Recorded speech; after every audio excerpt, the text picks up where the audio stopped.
Vamos a abordar el tomo 3, eh, que es sobre el proceso global de la producción capitalista. Pero antes de entrar directamente en el tomo 3, en la bibliografía, en los capítulos sugeridos, se incluyó también el capítulo 17 del tomo 1. Esto suena un poco raro porque parece como distante, como así esto que vamos a ver del tomo 3 con el capítulo 17 del tomo 1, pero desde la perspectiva de la exposición de Marx, lo que se aborda en el capítulo 17 está muy ligado en la secuencia expositiva a eh, este capítulo inicial del tomo 3 y a todo el desarrollo del tomo 3. Marx habla a lo largo del Capital de transformaciones, de transfiguraciones, de transmutación de las formas en su exposición.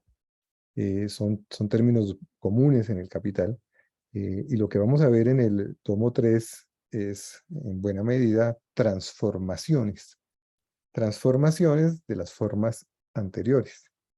Marx en su exposición parte de lo que llamaríamos lo esencial, lo profundo, lo invisible, para explicarnos lo que se ve, lo que aparece, lo que está en la superficie. Ese es, digamos, su esquema de exposición, su método de exposición, que tiene que ver con una lógica muy particular de cómo concibe Marx el análisis y el estudio de la realidad del modo de producción capitalista. El valor y el plusvalor, por ejemplo, para Marx son cosas que no se ven inmediatamente. Lo que vemos cotidianamente son precios, lo que vemos cotidianamente son ganancias y veremos otras formas asociadas a la ganancia. Eso es lo que vemos cotidianamente. Eso es lo que todos, de una u otra manera, podemos conocer sin necesidad de estudiar y de investigar, sin necesidad de asumir una postura científica, investigativa profunda, sino que son cosas que están a la vista de todos, que hacen parte de nuestra realidad cotidiana. Y entonces Marx está planteando en su exposición esto. Vayamos de lo que no se ve, fue lo primero que nos contó en los tomos 1 y 2, y después de 1500 páginas o más, dependiendo de la edición, va a abordar lo que se ve, lo que vivimos cotidianamente. Podremos luego juzgar la pertinencia de este tipo de método y de exposición, la validez que pueda tener, porque esto es muy discutido por parte especialmente de las corrientes contrarias que van directamente a lo visible, a lo cotidiano, a lo tangible, a lo concreto. Pero Marx en su exposición está siguiendo esta secuencia y entonces nos estamos aproximando a lo concreto. En algunos momentos Marx, y eso nos confunde a veces en la lectura, si ustedes pudieron verlo en estos capítulos, Marx habla de que estamos llegando a lo concreto, que es lo real, pero en otros momentos nos dice, no, pero lo real es lo que ya les expliqué. Esto que les voy a contar ahora no es per se lo real. Es concreto, es cercano, es cotidiano, pero es algo que no entendemos. Los economistas, los capitalistas, quienes vivimos en este sistema, nos movemos cotidianamente en este mundo de estos objetos concretos, reales en ese sentido, y con un cierto conocimiento básico podemos defendernos en este mundo. Es un nivel del conocimiento. Marx nos está hablando de diferentes niveles del conocimiento. Eh, y a esto se refiere en el capítulo 17 y en estos dos primeros capítulos del tomo 3. No son unos capítulos muy largos, espero que hayan tenido oportunidad de mirarlos.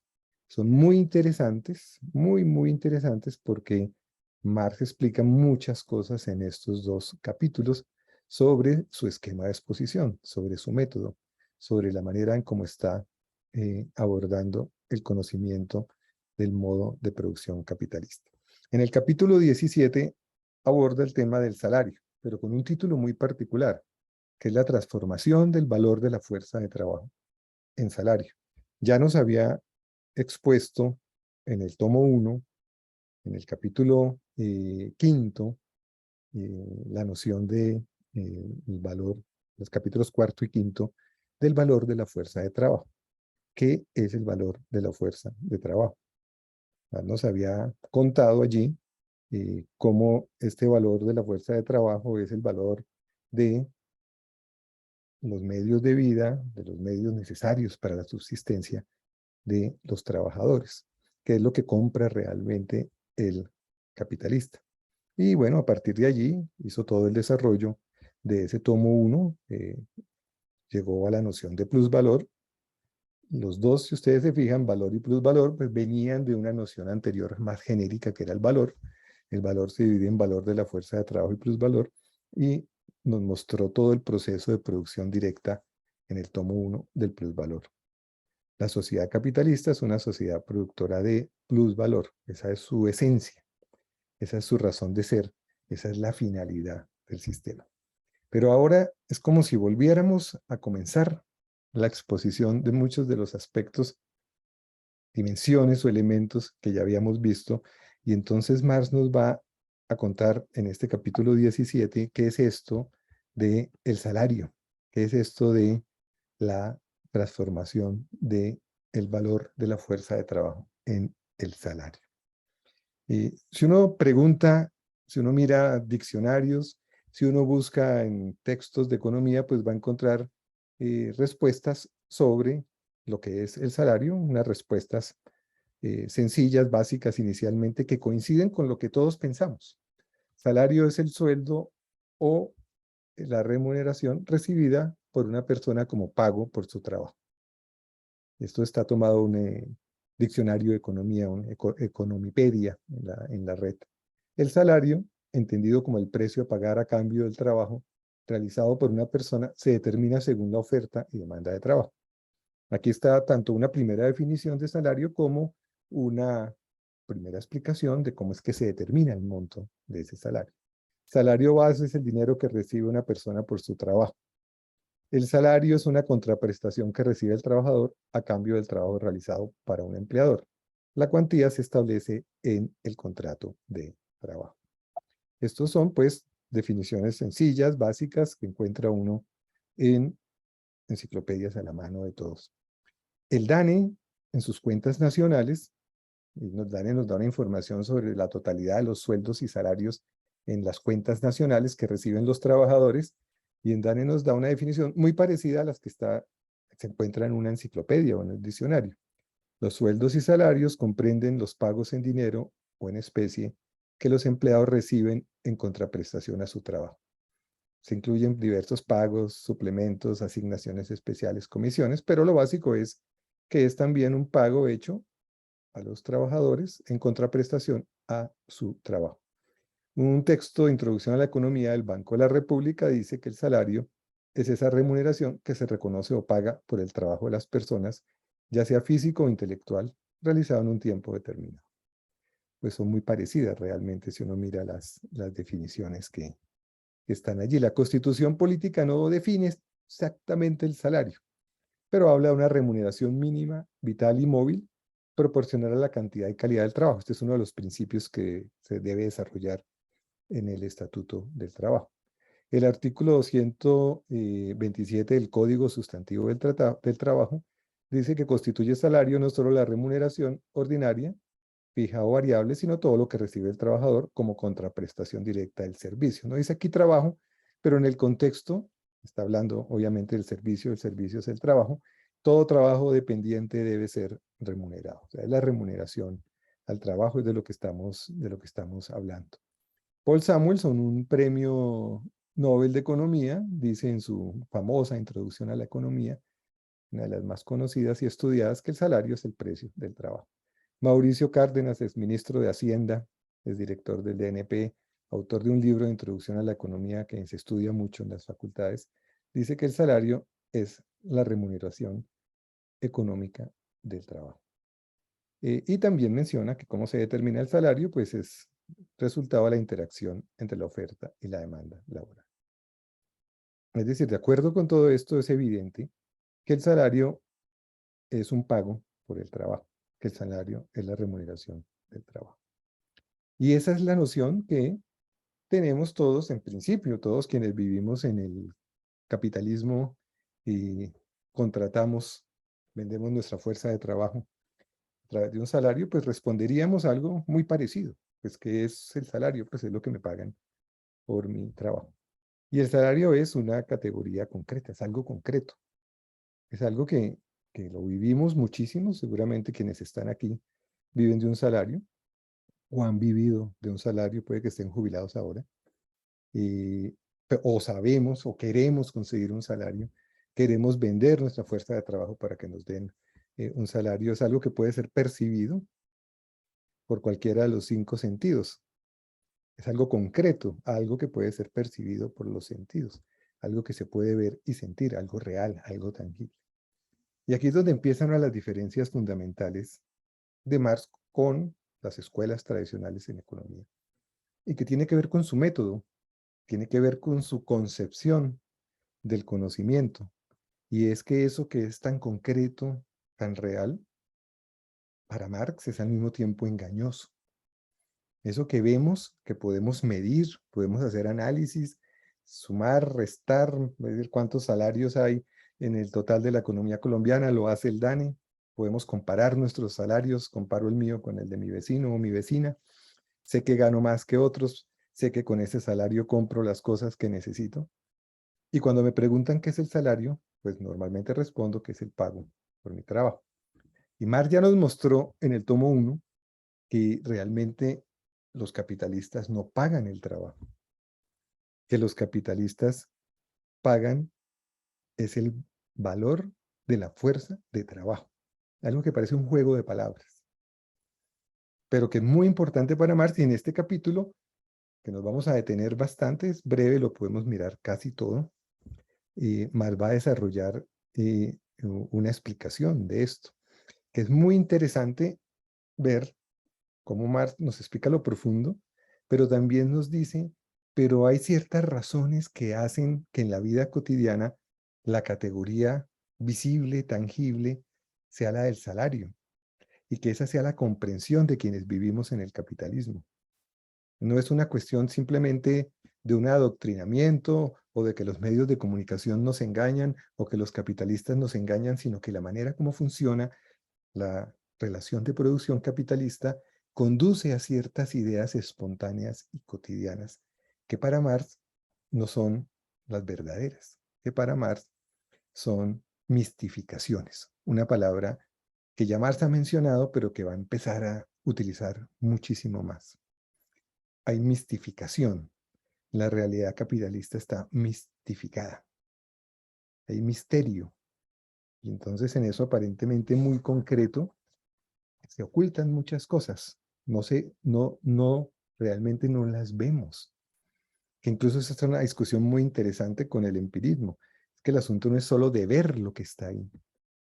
Es que para ver lo que está ahí es necesario un proceso específico de pensamiento, de investigación, de análisis. No basta con ver, no basta con tener las cosas al frente para saber qué son. Ya les había mencionado antes que, por ejemplo, yo puedo mirar el árbol que está aquí al frente de la ventana de mi apartamento y lo puedo tocar, lo puedo sentir, lo puedo oler. ¿Qué más concreto que eso? Pero si alguien me pregunta, ¿qué es ese árbol? A duras penas sabré decir el nombre. Si me preguntan un poco más, ¿qué es un árbol? ¿En qué consiste? ¿Cómo se desarrolla? ¿Qué es lo que tiene por dentro? ¿Qué es lo que le da vida? Hasta ahí llegué. No tengo ni idea. Tendría que estudiar biología, botánica, que no sé qué más cosas. Mi conocimiento sensible, concreto, directo, inmediato, resulta ser muy pobre. Y curiosamente para Marx, muy abstracto, porque no es mucho lo que pueda decir sobre él. Porque mi aproximación no está enmarcada en una mirada de conjunto que me permita ubicar el árbol dentro del contexto. Pero es muy concreto, ahí lo tengo. O lo mismo pasa con prender la luz. Yo soy capaz de prender y apagar la luz. Apago y prendo el bombillo para poder iluminar la sesión en que estoy ahora o para tener el cuarto iluminado. Pero si me preguntan qué es la luz, qué es la energía eléctrica, pues no tengo ni idea. Si no estudio, no podré responderlo. Y mis conocimientos en esa materia se remiten a lo que estudié hace 40 años en el colegio o más. Muy básicos también y muy simples. Entonces, tengo algo muy concreto, lo puedo manipular, pero al mismo tiempo no sé qué es. Lo mismo pasa para Marx con el salario.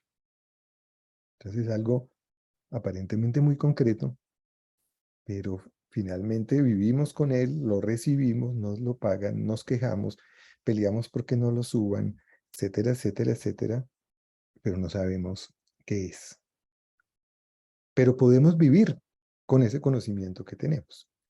Buena parte de la acusación de Marx a la economía clásica de su época, en parte, no totalmente, pero sobre todo a la economía superficial, a la economía vulgar, es que esta economía se queda en las nociones cotidianas, en esas nociones concretas, inmediatas, que aparecen, en lo que surge inmediatamente de esta realidad, pero no profundiza, no va mucho más. Entonces, los economistas saben cómo operar dentro de este sistema. Un capitalista sabe cómo operar y obtener ganancias, un trabajador sabe cómo operar y obtener salarios, pero no necesariamente saben qué es el salario, ni qué es la ganancia, ni qué es el modo de producción eh, capitalista.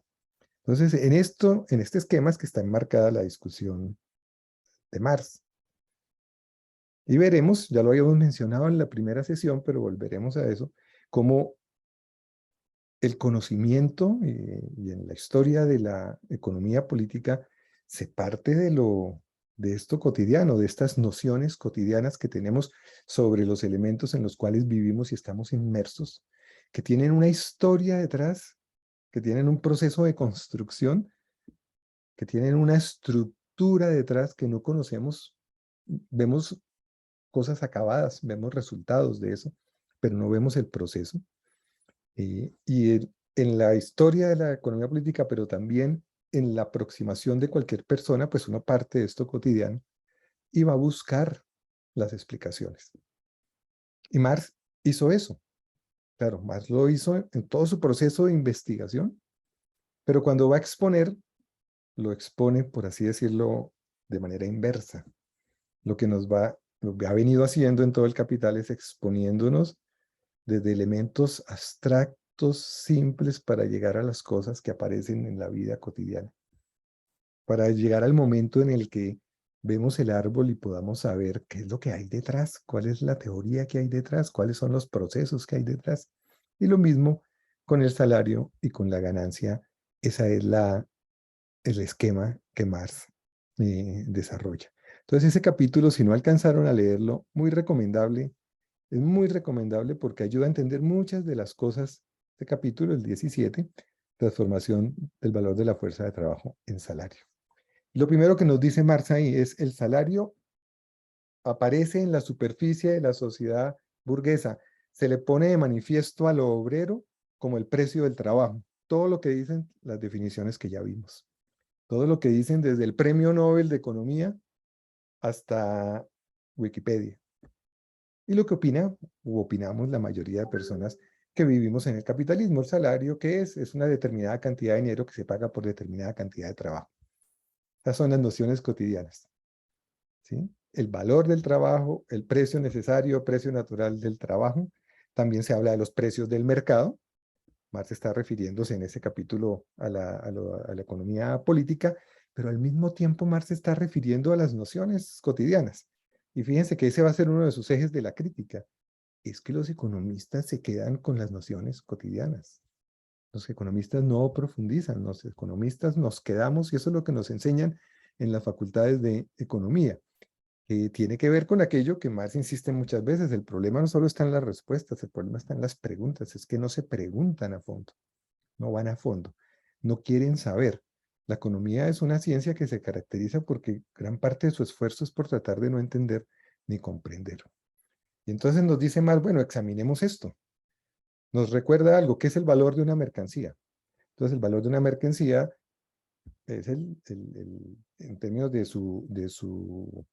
una de sus nociones básicas, es el trabajo que se objetiva, es el trabajo socialmente necesario que se gasta para la producción de una mercancía y se mide por la cantidad del tiempo de trabajo socialmente necesario que se destina.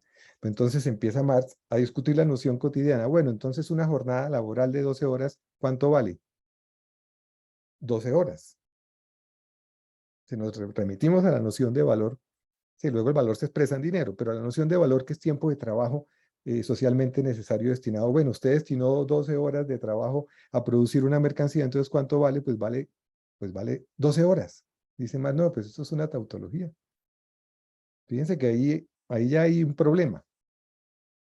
Marx está discutiendo con los clásicos porque los clásicos se enredaron con esto.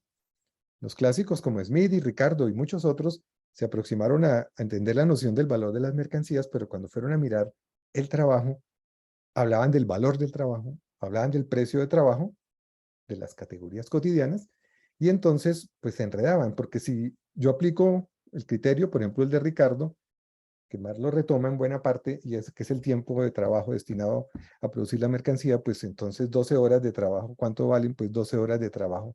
Pues bueno, ahí hay un problema. ¿Qué otro problema encuentra Marx? Bueno, para vender algo, quiere decir que yo tengo ese algo para podérselo entregar, en este caso, al capitalista. Entonces yo voy a vender el trabajo como una mercancía, pues necesito que el trabajo exista antes de ser vendido. Pero entonces, un momentico, el trabajo no tiene una existencia autónoma. El trabajador de existencia autónoma, pues no vendería, ¿qué vendería? Una mercancía, no vendería el trabajo. Aquí nuevamente, pues fíjense, Marx está discutiendo la noción cotidiana. ¿Qué es lo que hay en el mercado realmente? En el mercado, el poseedor de dinero, el capitalista, se relaciona no con el trabajo, sino con el trabajador, en el mercado. Estamos en la fase de la circulación. Entonces, el capitalista tiene un dinero y va a contratar a un trabajador y le dice, bueno, lo contrato, ¿sí? Me relaciono con el trabajador. ¿Y usted qué es lo que me vende? Su capacidad de trabajo. En el momento en que yo lo contrato, usted me está vendiendo su capacidad de trabajo. El trabajo solo va a aparecer cuando usted vaya un día después, una semana después, en el plazo acordado y comience a trabajar y en ese momento va a aparecer el trabajo. Que el trabajo es esta actividad orientada a un fin mediante la cual transformo con unos medios de trabajo, un objeto de trabajo, unas materias primas y obtengo un producto, un resultado. Entonces usted no, en el momento en que yo hago el acuerdo con usted, yo le estoy contratando su capacidad de trabajo. En el momento en que ya usted llega a trabajar a mi fábrica, a mi empresa, ya el trabajo, ya ese trabajo ya no es suyo, usted ya no puede venderlo. Ese trabajo me pertenece ahora a mí, la actividad le pertenece al capitalista. Y entonces nos recuerda más que el trabajo es sustancia, medida a los valores, pero el trabajo en sí no tiene valor. Esto suena un poco raro, pero Marx está discutiendo las nociones cotidianas. El trabajo en sí no tiene valor, produce valor. Acuérdense que el valor es algo que se produce una determinada relación social de producción entre productores privados independientes y el trabajo lo que implica es que se expresa en una magnitud determinada en el cambio. Entonces el trabajo es la base para producir esa magnitud determinada, esa característica determinada de la mercancía que es su valor, pero el trabajo en sí no tiene valor.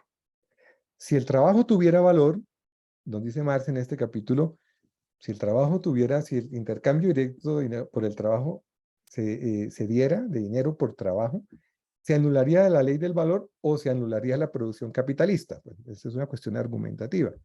Supongamos una jornada laboral de 12 horas, que equivale a un valor producido de 6 chelines, o 60.000 pesos, o 600.000 pesos. Si se intercambian equivalentes, el trabajador debería recibir 6 chelines por su trabajo, ¿sí? De 6 horas, que es el precio de su trabajo, que sería igual al precio de su producto. En En este caso, no se produce plusvalor. Si le pagamos al trabajador todo lo que produjo, pues no hay plusvalor. Entonces el dinero no se convierte en capital. Entonces no hay producción capitalista. Entonces no puede haber un cambio aquí de equivalentes. Si se recibe por su trabajo de 12 horas menos de 6 chelines, ¿sí? Es decir, en vez de pagarle los 6 completos, le pago algo menor, le pago 3, por ejemplo, le estoy pagando un equivalente de menos horas. Entonces, en este caso, pues no funciona la ley del valor. Además decía, bueno, a ver, estamos discutiendo la lógica con los economistas clásicos. Una de dos, ¿sí? Le pago el equivalente. Usted produjo 6 chelines, le doy los 6 chelines. Ustedes, señores trabajadores colombianos, produjeron 580 billones de valor agregado en la economía capitalista. ¿Les pago todo eso? Ah, no, si les pago todo eso, no hay plusvalor. Entonces no hay capitalismo, porque la razón de ser del capitalismo es obtener el plusvalor. Si les pago menos, le estoy diciendo que por un trabajo de 12 horas le estoy pagando el equivalente de 6 horas, es decir, lo estoy estafando. Entonces, dice Marx, aquí hay una contradicción lógica. Esa es la contradicción en la que cayeron los economistas clásicos, que obviamente caemos todos los que decimos que el salario es el valor o el precio del trabajo. El concepto de valor entonces desaparece. Marx habla en este capítulo y va a hablar en muchas partes del Capital. Esto es como una expresión imaginaria, es como hablar del valor de la tierra. Aquí ya nos anuncia otra de las críticas que va a hacer más adelante. Nosotros hablamos del valor de la tierra y me dice, un momentico, si el valor es el trabajo necesario, gastado para la producción, como la tierra, digamos la tierra virgen, puede tener un valor. En sentido estricto no tiene valor. Entonces, en la sociedad capitalista hay unas expresiones que más llama imaginarias, pero al mismo tiempo dice son expresiones imaginarias que surgen de las relaciones de producción, son expresiones necesarias, son categorías necesarias para las formas en que se manifiestan las relaciones esenciales. Es decir, la relación esencial, compra de la fuerza de trabajo, valor de la fuerza de trabajo, se transforma en una relación aparente, compra del trabajo, valor del trabajo. Pero más dice, necesariamente ocurre esto en la sociedad capitalista. Son formas necesarias. Entonces, las relaciones esenciales aparecen, se manifiestan de una manera invertida. Es un poco enredado, pero este es el ejercicio que hace Marx. Y es la realidad. Esas relaciones aparentes son reales. Ahí están. Pero conceptualmente hay un problema lógico. Esas relaciones están ahí, existen, surgen dentro de la sociedad capitalista, pero me esconden la relación esencial. Las cosas se presentan invertidas en su manifestación. O sea, y entre paréntesis, una alusión que hace Marx, dice, en otras ciencias esto se conoce, pero no en la economía. Entonces, lo que aparece es real, pero al mismo tiempo es una expresión invertida de la relación esencial, de la relación que está en el fondo. Y esta es toda la estructura con la cual Marx trabaja el Capital. Por eso cuando algunos se preguntan, pero si yo ya estudié el tomo 1 y en el tomo 1 vi las nociones esenciales, vi las nociones de fondo, vi el valor, vi el plusvalor, ¿por qué Marx se gastó después de eso 1500 páginas más y 30 años de su vida y no terminó y no publicó? Porque Marx quería explicar lo que funciona cotidianamente, lo que opera cotidianamente, quería llegar a explicar cómo llegábamos allá, cómo era el proceso para llegar a esas categorías cotidianas. Marx quería exponernos cómo era el funcionamiento cotidiano y cómo era que esas categorías en las cuales vivimos ocultan las relaciones esenciales. No quería desligarlas y verlas como cosas aisladas, sino como cosas articuladas, como partes de la realidad capitalista en su conjunto. Entonces, esa es la riqueza del análisis de Marx y a veces la dificultad y lo que hace que los economistas tradicionales, quienes hemos estudiado economía, llegamos con una visión muy empírica, muy de que lo concreto y lo real es las cosas con las que operamos cotidianamente y no nos preguntamos más allá de eso. y no vamos al fondo de las relaciones esenciales, de las conexiones internas, de la trabazón interna, que son expresiones que utiliza Marx para tratar de explicarnos esta sociedad. Entonces nos recuerda, la economía política tomó prestadas las categorías cotidianas. Entonces tomó de la vida cotidiana la categoría de precios y trabajo sin someter la crítica. Fíjense, Marx en el Capital no solo critica en el sentido de decir es que ustedes están equivocados, no, es que voy a tratar de explicar por qué considero que están equivocados. Voy a seguir su proceso, el proceso con el cual ustedes construyeron su conocimiento, que es muy parecido en algunos aspectos al proceso del conocimiento cotidiano. Voy a mostrar las limitaciones de ese proceso del conocimiento. Entonces, ustedes tomaron de la vida cotidiana esas categorías, precio del trabajo.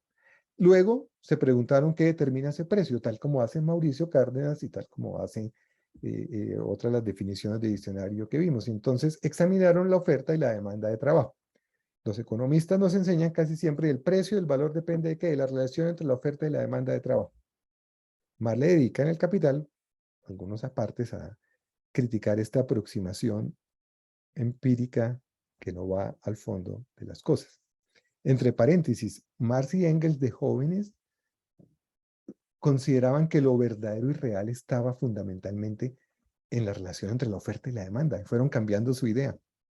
Marx y Engels, que criticaban la especulación de los filósofos hegelianos, encontraron en la economía que las leyes de la oferta y la demanda y la competencia eran muy importantes y consideraban que ahí era donde podían explicar muchas cosas. Después se dieron cuenta que iban por un camino equivocado. Y no quiere decir que no valoren ni consideren que la oferta y la demanda son fuerzas muy importantes, que la competencia es una fuerza fundamental para entender el capitalismo, pero que a su vez deben ser explicadas. Por ejemplo, el valor de un automóvil puede oscilar, puede estar en un momento dado en 20 millones, puede estar en otro momento en 18, puede subir, puede bajar. El valor de un pan, el valor de un esfero puede variar de 1.000 a 1.500 pesos, puede oscilar, puede haber oscilaciones de los precios. Pero lo que le interesa más fundamentalmente es saber por qué el uno oscila alrededor de 40 millones y el otro oscila alrededor de 1.000 pesos. Entonces, las oscilaciones me explican, ¿sí?, las variaciones. La oferta y la demanda me explica ese juego de variaciones, pero la oferta y la demanda no me explican el fondo, no me explican cuál es la magnitud alrededor de la cual giran. Y entonces, en el momento en que la oferta y la demanda coinciden, dejan de funcionar estas oscilaciones de precios y dejan de ser una explicación. Y los clásicos hicieron este ejercicio, Marx los estudió y llegaron a ver que hay algo así que lo llamaban el precio natural, luego veremos que le dan otros nombres. En el equilibrio hay un precio natural y ese precio es el que nos interesa estudiar, decían los clásicos. Pero al mismo tiempo, los economistas clásicos que estaban explorando ese precio natural, ese precio alrededor del cual oscilan los precios del mercado, que los fisiócratas llamaron el precio necesario, Smith el precio natural, pues se preguntaron ¿de qué depende? ¿De qué depende ese precio natural? Y se dirigieron a investigar los costos de producción del trabajo. Y sin darse cuenta, al empezar a preguntarse por los costos de producción del trabajo, brincaron a la respuesta sobre los costos de producción del trabajador.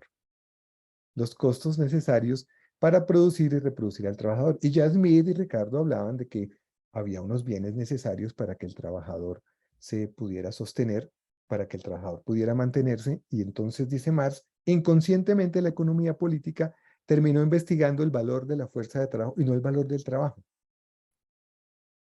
La fuerza de trabajo, que es esa capacidad que existe en el trabajador, que Marx ya nos explicó en el tomo 1, que además es diferente de su función. Una cosa es la capacidad y otra es el ejercicio de esa capacidad, igual que una máquina que es diferente de las operaciones que realizan. Pero el punto es que llegaron, se acercaron al tema, llegaron del análisis de los precios en el mercado al análisis del valor, al precio necesario, al precio natural, y del estudio del valor del trabajo al estudio del valor de la fuerza de trabajo.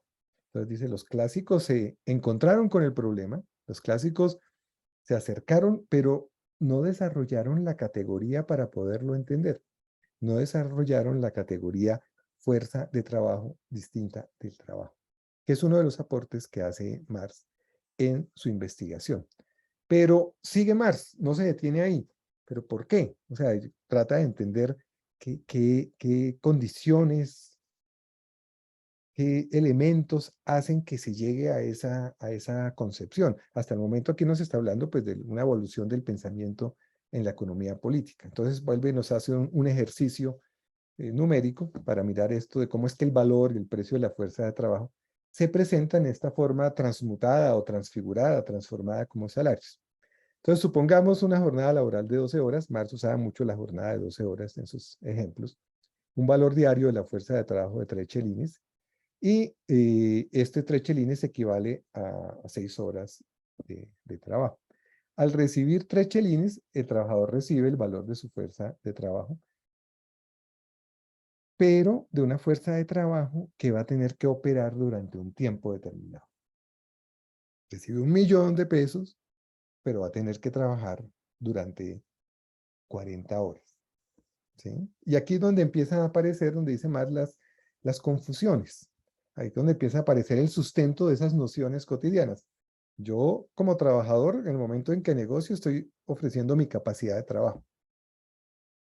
Pero el capitalista y el trabajador obviamente lo acepta, listo, le compro su capacidad de trabajo durante un número determinado de horas, durante un tiempo determinado. Y entonces termino expresando el valor diario de la fuerza de trabajo como el valor del trabajo. Me van a pagar 3 chelines o me van a pagar 1.000.000 de pesos, y ese 1.000.000 de pesos es por hacer un trabajo durante un número de horas determinado.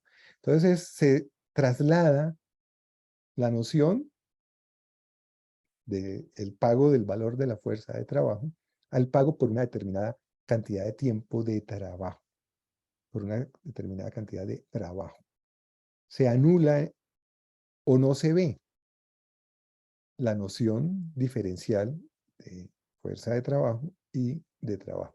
Y entonces resulta que el valor de la fuerza de trabajo termina determinando el valor del trabajo. Se hace como una inversión, por eso Marx habla de las categorías invertidas en el capitalismo.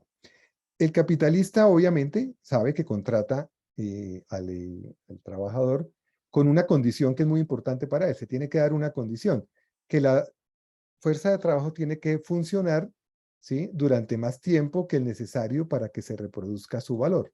Entonces, esa es una condición básica. Entonces, en el ejemplo que está planteando Marx, el valor de la fuerza de trabajo mantenida en funcionamiento durante 12 horas es de 3 chelines, un valor para cuya reproducción se requieren solo 6 horas. Pero el producto de valor es de 6 chelines.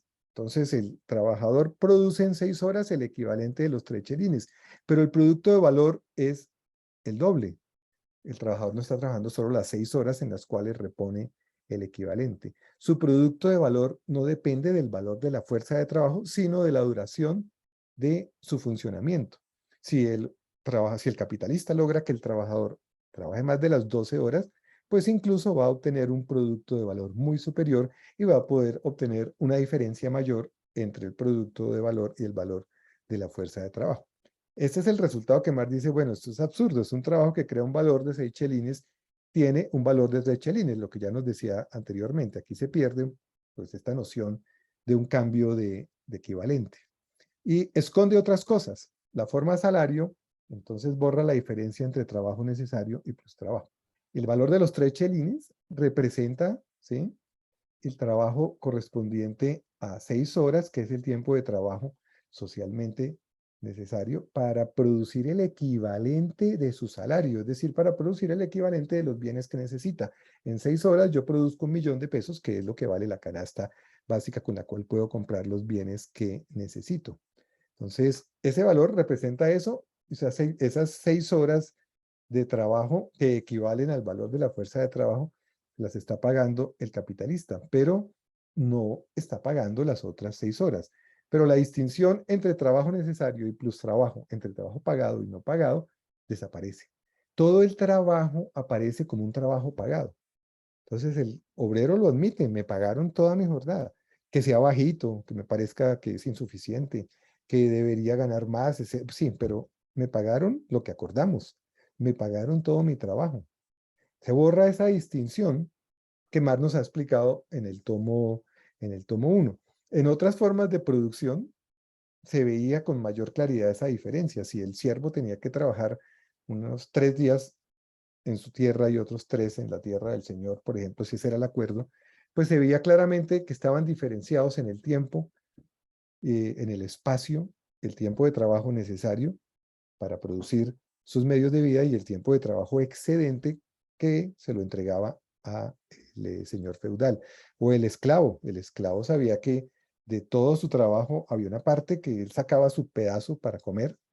Mar dice que eso incluso se llegaba a ocultar, parecería que al esclavo no se le pagara nada, no, pues al esclavo había que darle algo, había que darle algo de comer, el esclavo tenía que tener algo de ropa, un sitio así fuera unas condiciones muy precarias de vivienda, etcétera, etcétera, pero algo se le pagaba.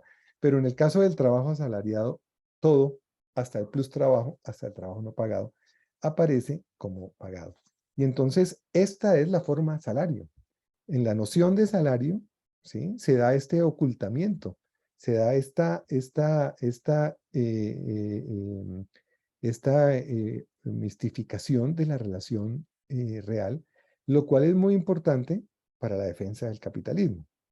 Marx dice, los clásicos se aproximaron a la respuesta, porque los clásicos todavía Marx le reconocía que los tenían una intención científica de entender el modo de producción capitalista.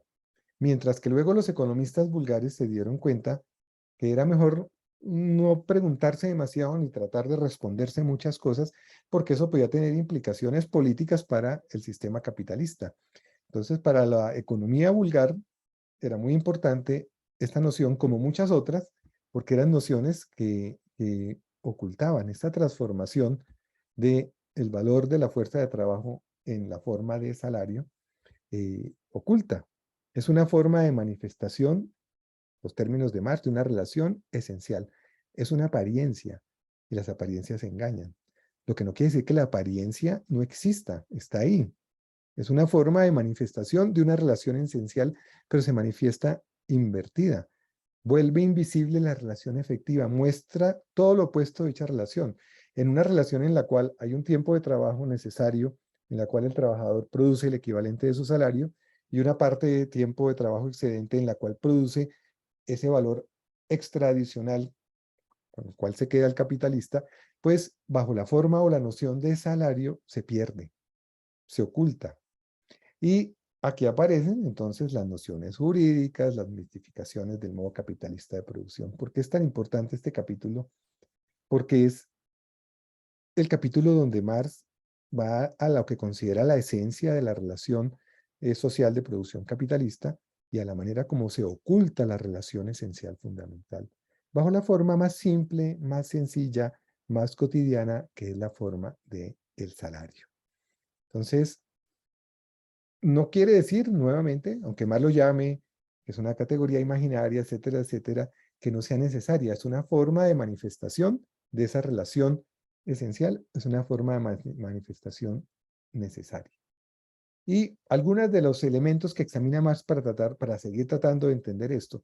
Bueno, en primer lugar, es una compraventa como cualquier otra mercancía. Cambio dinero por un artículo.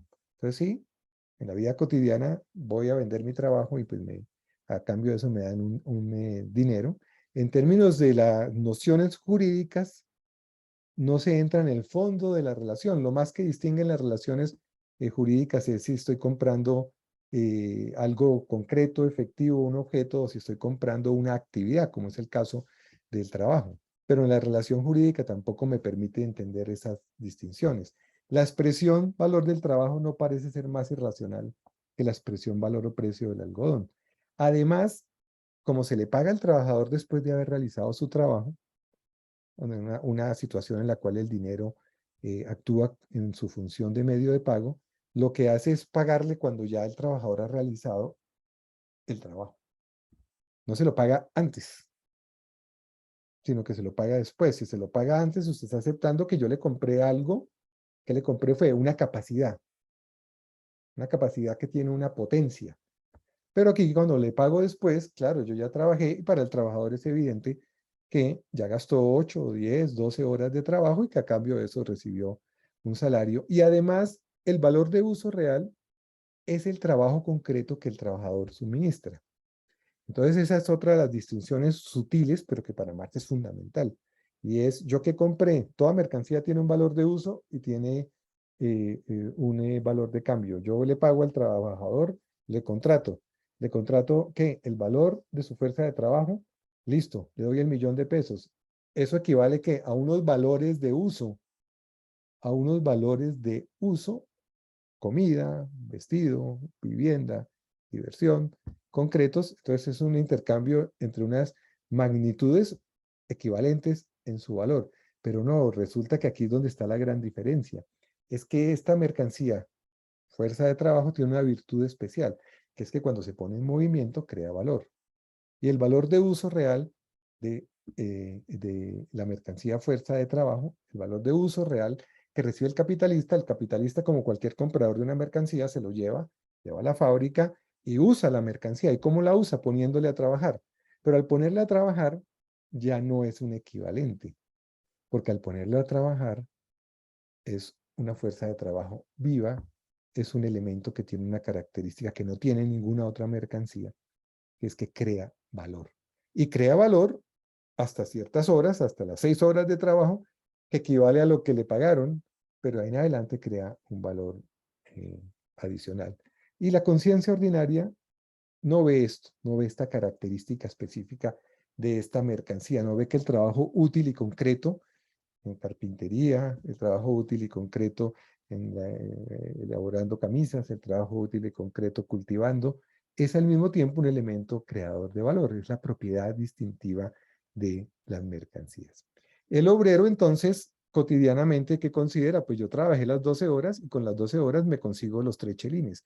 Trabajé el mes y con el mes me conseguí de 40 horas semanales me conseguí el $1.000.000. Puede que mi fuerza de trabajo varíe porque varía el valor de los medios de vida, puede que varíe porque haya cambios en la oferta y demanda de trabajo, pero yo siempre proporciono esa cantidad de horas y entonces lo que yo pienso es que efectivamente me están pagando es por las horas que estoy entregando.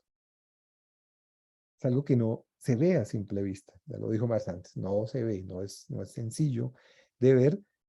La realidad es que el trabajador piensa, sí, estoy entregando estas horas a cambio de lo que me están pagando. El capitalista, pues a él le interesa es pagar lo menos posible y obtener la mayor cantidad de dinero. Y entonces el capitalista también se genera sus ideas prácticas. A él me interesa es esta diferencia entre lo que le estoy pagando al trabajador y el valor que él me crea con su funcionamiento durante un número determinado de horas. Y él se crea unas ideas particulares, piensa que su ganancia proviene de una habilidad para comprar por debajo del valor, vender por encima de este, y no tiene pues ningún interés, ni tampoco le llama la atención profundizar mucho en entender estas sutilezas que Marx fue a investigar y a descubrir de esa relación con el trabajador. No cae en cuenta el capitalista de lo que ya Marx nos dijo, que si él pagara el valor del trabajo, pues no existiría capital, porque si paga el valor del trabajo, es decir, si por 12 horas paga 12 horas, pues no tendría ningún excedente. No está pagando el valor del trabajo realmente. Y al final de este capítulo, Marx hace una distinción entre lo que ya nos ha venido mencionando, la forma de manifestación y la relación esencial. La forma de manifestación en este caso es el salario o valor y precio del trabajo. ¿Cuál es la relación esencial? Es el valor y precio de la fuerza de trabajo. Están absolutamente unidas. En términos empíricos, lo que existe es la forma de manifestación, ¿sí?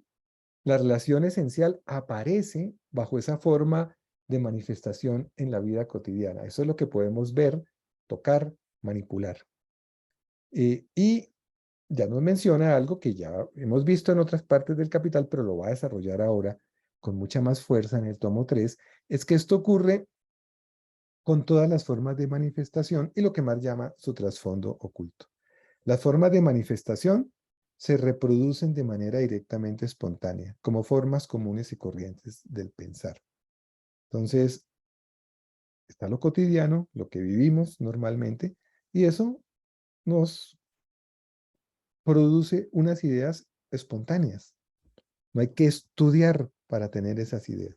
No hay que investigar para tenerlas. Nos surgen, pero nos surgen de forma invertida por todas las razones que nos dice antes Marx.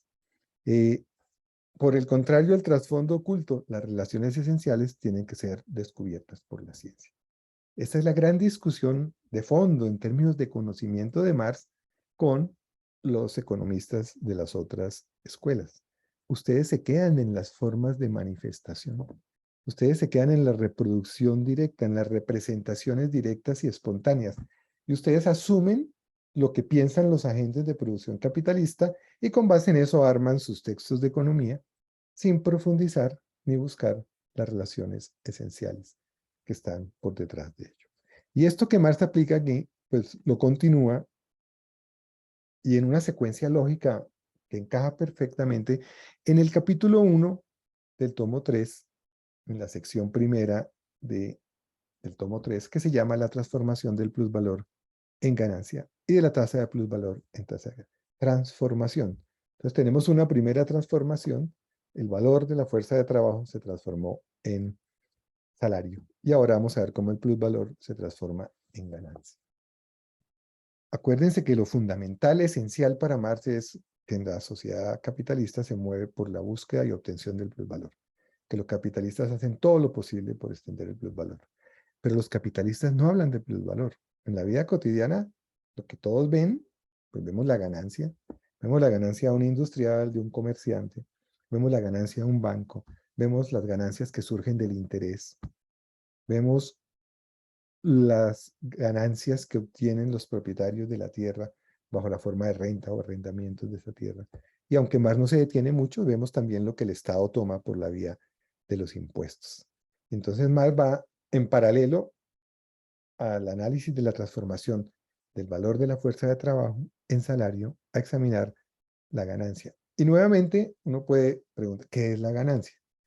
Cualquiera persona tiene una idea de qué es la ganancia y daría alguna respuesta inmediata. Estas son definiciones que están en diccionarios de economía o en otras fuentes. ¿Qué es la utilidad? Utilidad, beneficio, ganancia, pues son sinónimos para estos efectos. Diferencia entre los ingresos obtenidos por un negocio y todos los gastos. Diferencia entre el total de ventas en efectivo de un artículo o un grupo de artículos y el coste total de los artículos. Pues suena razonable, no hay que investigar mucho. Si alguien ha tenido un negocio, conoce un negocio o ha estudiado algo, algún negocio, pues hay una diferencia entre los ingresos y los gastos. A mí me queda un excedente, me queda una utilidad cuando adelanto alguna actividad empresarial capitalista. Entonces, son nociones cotidianas, ¿sí? En un diccionario, Economipedia otra vez, beneficio es la cantidad monetaria resultante de la diferencia entre ingresos y costes de una inversión, negocio o cualquier otra actividad económica. El beneficio está considerado popularmente como una recompensa que las empresas, de las empresas, perdón, por la producción de mercancías. Ingresan por sus ventas más de lo que gastan en trabajo. Obvio, es una cosa evidente. Digamos, no hay que, yo necesito tener ingresos más altos que los gastos y lo que me queda de la diferencia, pues es lo que gano en mi actividad capitalista. ¿Qué dice un científico? ¿Qué dice un premio Nobel de Economía? Qué dice Samuelson? ¿Qué es la ganancia? Son los ingresos netos o la diferencia entre las ventas totales y los costos totales. Samuelson no va más allá de lo que dice cualquier diccionario. Toma lo que se da en la vida cotidiana, en la operación normal del capitalismo. Entonces, Marx va a hacer una crítica similar a esto y va a plantear la necesidad de ir a la relación esencial y luego de entender la relación esencial, de volverse a explicar por qué esa relación esencial se manifiesta de una manera invertida, mistificada, ocultadora. Y en la introducción a este capítulo, del tomo 3, acuérdense que es otro tomo que Marx no publicó en vida, lo publicó Engels en 1895, 18 años después. Marx muere en el 67, o sea, es mucho tiempo después de la muerte de Marx. Le costó mucho trabajo organizarlo para editarlo. para tenerlo listo para la publicación. Y Marx nos dice, ¿qué hice en el primer tomo de mi libro? Investigué los fenómenos del proceso de producción capitalista, considerado como proceso de producción directo. También habla a veces de la producción inmediata. Pero la producción capitalista no es solo esta producción directa e inmediata, es decir, lo que ocurre en la fábrica o lo que ocurre en la empresa, lo que ocurre en el taller. Esto se complementa con el proceso de circulación, que fue lo que Marx estudió en el tomo 2. Marx en el tomo 1 y el tomo 2 analizó las relaciones esenciales, fundamentales del capitalismo. En la primera parte enfocado en el proceso de producción, en el segundo tomo enfocado en el proceso de circulación. Y en el tomo 3, ¿qué se propone? ¿Qué dice expresamente Marx? Quiero hallar y describir las formas concretas que surgen del proceso de movimiento del capital en su conjunto mediante el movimiento de los capitales individuales.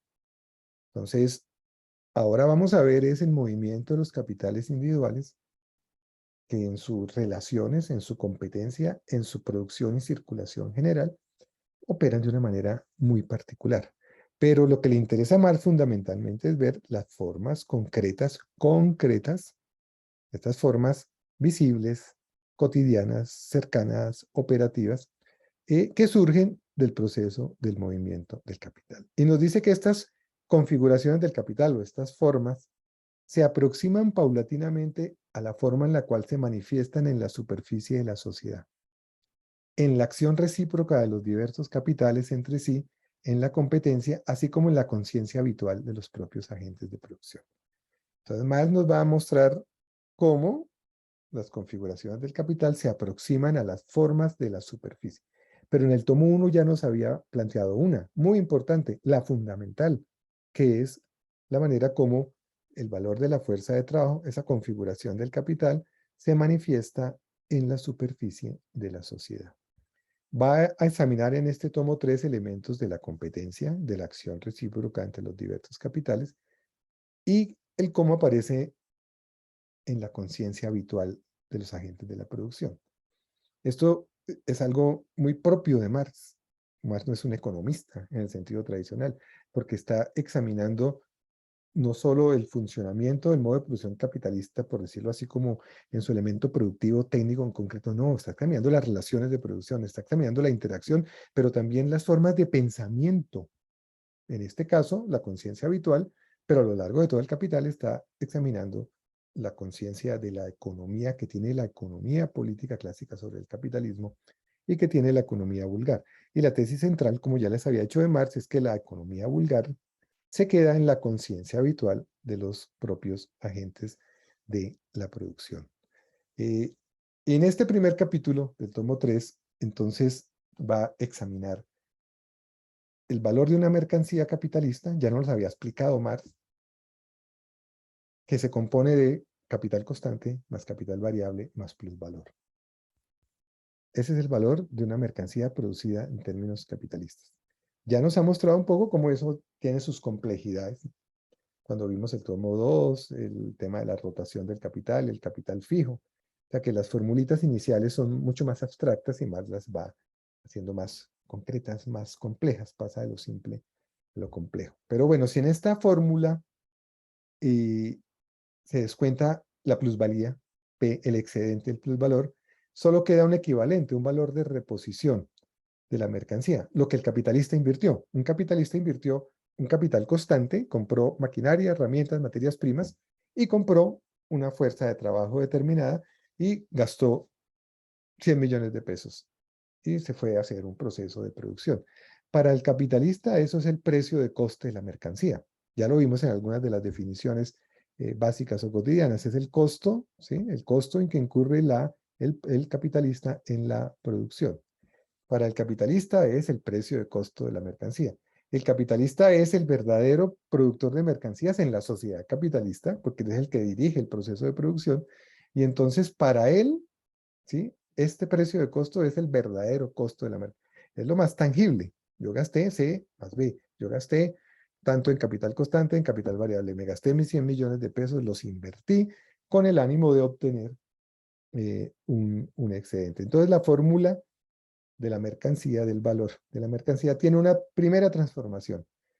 Ahora es igual al precio de costo más el plusvalor. El valor de la mercancía es igual al precio de costo más el plusvalor. Esto es básico, cotidiano, casi que de manejo de cualquier empresa sin necesidad uno puede tener un gran conocimiento profundo de cualquier, a nivel de cualquier empresa, incluso de una empresa no capitalista, pues habría un equivalente, pues ya ahí no hay plusvalor, pero sí hay un costo y hay una diferencia con los ingresos totales que genera mi excedente. Entonces, ¿qué ocurre? Con solo este cambio empieza a haber unas eh, distinciones importantes. El precio de costo, dice Marx, no tiene que ver con la formación de valor. Y esto es algo muy específico del carácter de la producción capitalista. ¿Por qué? El costo capitalista de la mercancía se mide por el gasto de capital, mientras que el costo real de la mercancía se mide por el gasto de trabajo. Entonces, una mercancía, ¿sí? Tiene un capital constante y un capital variable. Acuérdense, Marx nos mostró ya en detalle en el tomo 1 el capital variable, me permite comprar una fuerza de trabajo, esa fuerza de trabajo va y trabaja un tiempo determinado y me produce un valor agregado, un valor nuevo, porque es un nuevo trabajo.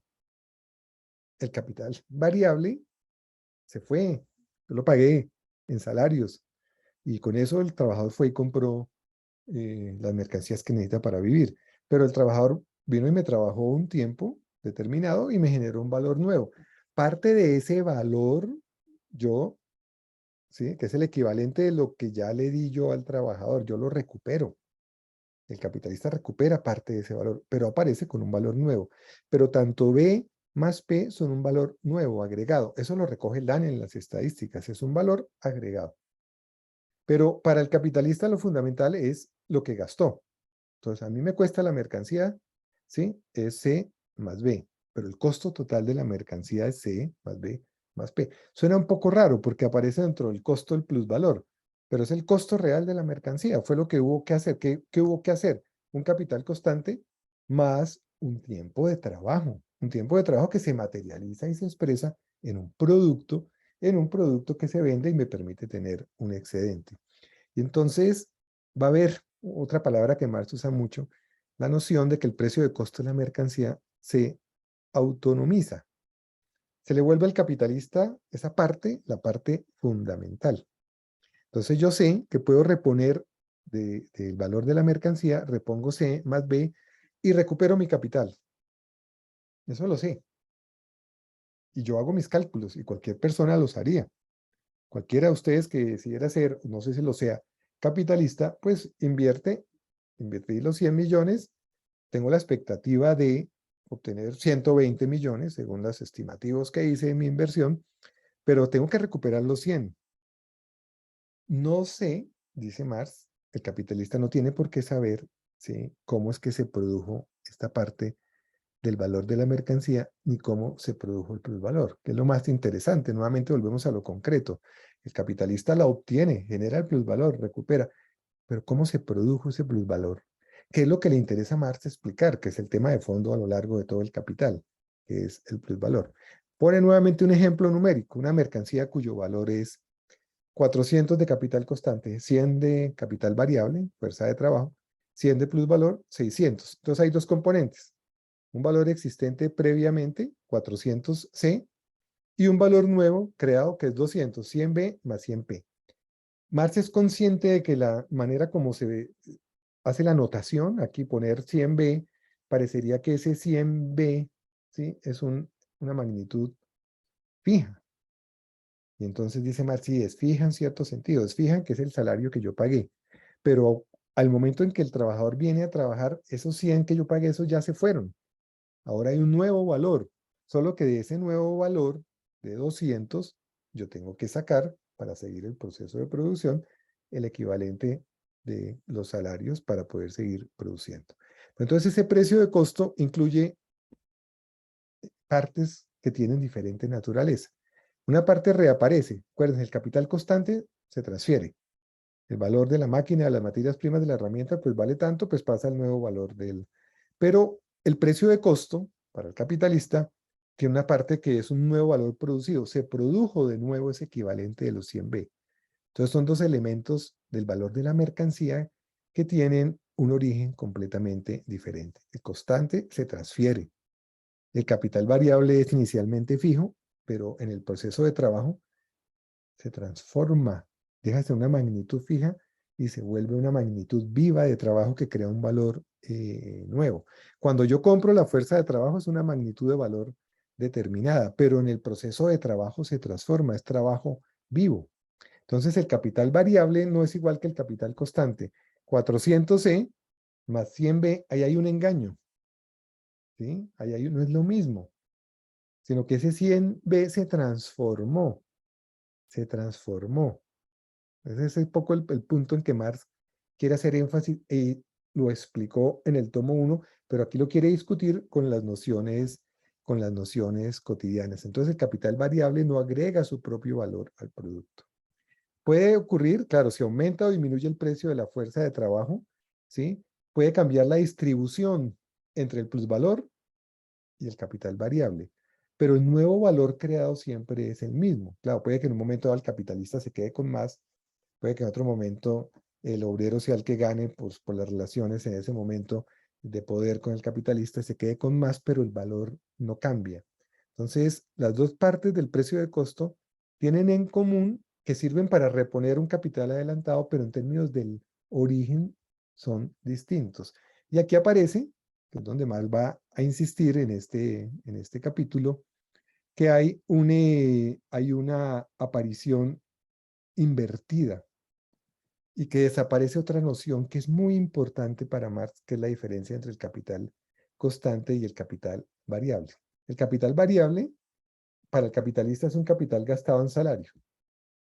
Entonces es un valor del capital que paga el valor o precio de todo el trabajo consumido en la producción. Entonces, para el capitalista solo hay una diferencia, que el capital constante compra unos medios de producción, objetos, mientras que con el capital variable compro un elemento material, pero que es un proceso vivo de trabajo. Pero no ve la diferencia que cumplen en cuanto a la formación del valor de la mercancía y en cuanto al proceso de valorización. Solo ven las formas acabadas, solo se ven unas magnitudes constantes y no un elemento que cree valor. Desaparece la diferencia entre capital constante y capital variable. Esta noción el precio de costo esconde la diferencia entre capital constante y capital variable. El capitalista considera que pues pagó todo el trabajo. Lo mismo que habíamos visto al analizar la transformación del valor de la fuerza de trabajo en salario. Y entonces desaparece esa diferencia. Este es un punto clave. Es algo que no ve el capitalista y que tampoco lo ven o lo quieren ver o reconocer los economistas. Y entonces aquí empieza a surgir la conciencia invertida sobre el plusvalor. El plusvalor es un excedente del valor de la mercancía por encima de su precio de costo. ¿Sí? Eso es un elemento que está ahí clarísimo para el capitalista. Es un incremento del valor del capital gastado en la producción de la mercancía. En el tomo 1, Marx mostró que era un incremento solo del capital variable. O sea, el único capital que se reproduce nuevamente, es decir, que se crea nuevamente, es el capital variable, porque se transformó en la fuerza de trabajo vivo. Pero también un capitalista, mira, yo me aumentó en 100, lo comparo con los 100 del capital variable, obtuve una diferencia con respecto a lo que gasté en salarios, sí, pero también obtuve una diferencia con respecto a todo mi capital y al capitalista le interesa es todo su capital. Entonces el incremento lo va a ver además con respecto a todo el capital, sea con todo el capital gastado en un proceso de producción o empleado. ¿Cuál es esta diferencia para Marx? Todo el capital empleado es que usted invirtió una suma en maquinaria, pero durante el año solo se gastó una parte de la maquinaria sigue funcionando durante muchos años y entonces solo pasa al valor de la mercancía el desgaste de la maquinaria, la depreciación. Pero lo fundamental aquí, la idea que Marx está mostrando es que para el capitalista ese excedente aparece, pues no solo con respecto al capital variable, sino que aparece también con respecto a todo el capital. Y el capitalista lo que ve es, bueno, en mi proceso de producción me surge un plusvalor. Antes del proceso de producción no había, yo tenía 400C más 100B, 500, ahora tengo 600. Es decir, me apareció un plusvalor. Tengo una diferencia, tengo un excedente. Pero ¿qué pienso? ¿Qué es lo que me parece a mí? Que esto proviene de los diversos elementos de valor. Provienen tanto de los medios de producción y del trabajo, porque para producir necesito los dos. Necesito los medios de producción, es decir, el capital constante, necesito la fuerza de trabajo que se transforma en trabajo activo, vivo, y el capital variable, y entonces esto no se ve. El capitalista no lo ve y el economista eh, tampoco.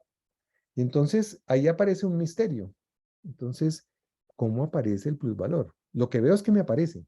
Y lo que yo veo es que aparece porque invertí 500. Yo hice la inversión y me apareció. Y es lo que dice el premio Nobel y es lo que dicen todas las definiciones. Claro, yo invierto 400, 500 y obtengo 600. Claro, pues la pregunta de Marta es, bueno, pero ¿por qué? Ya en el tomo 1 nos dijo, ya nos hizo la explicación del plusvalor. Aquí está tratando de entender es por qué el capitalista y por qué el mismo obrero y por qué el que está inmerso en las relaciones cotidianas, pues se queda ahí, no ve algo más allá de eso. Entonces, continúa Marx en su análisis. El valor del capital no puede crear plusvalor solo por haber sido gastado. Como precio de costo solo representa un equivalente. Sí, invertí 500, repongo 500. ¿De dónde aparecen los 100? Pues sí, aparece porque invertí esos 500. Proviene de todos los componentes. Proviene del capital fijo y el capital circulante, porque invertí en máquinas, invertí en herramientas, sí, pero pues sí, es evidente que para producir el producto, y pues hay que aceptarlo, se necesita todo el capital en su conjunto. En términos reales entran toda la maquinaria, todas las herramientas, toda la materia prima, los edificios, todo entra en la producción. Entonces, la conclusión es, ve, esto proviene de todo el capital, que se expresa en una fórmula, Marx cita a Malthus, que dice, el capital espera la misma ganancia de todas las partes del capital.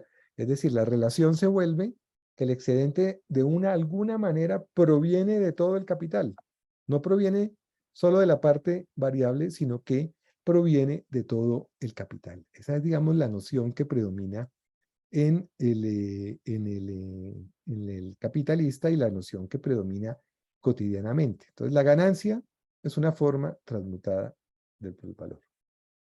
Entonces, dice Marx, bajo esta noción cotidiana, el plusvalor se transformó. El plusvalor asume la forma transmutada de la ganancia.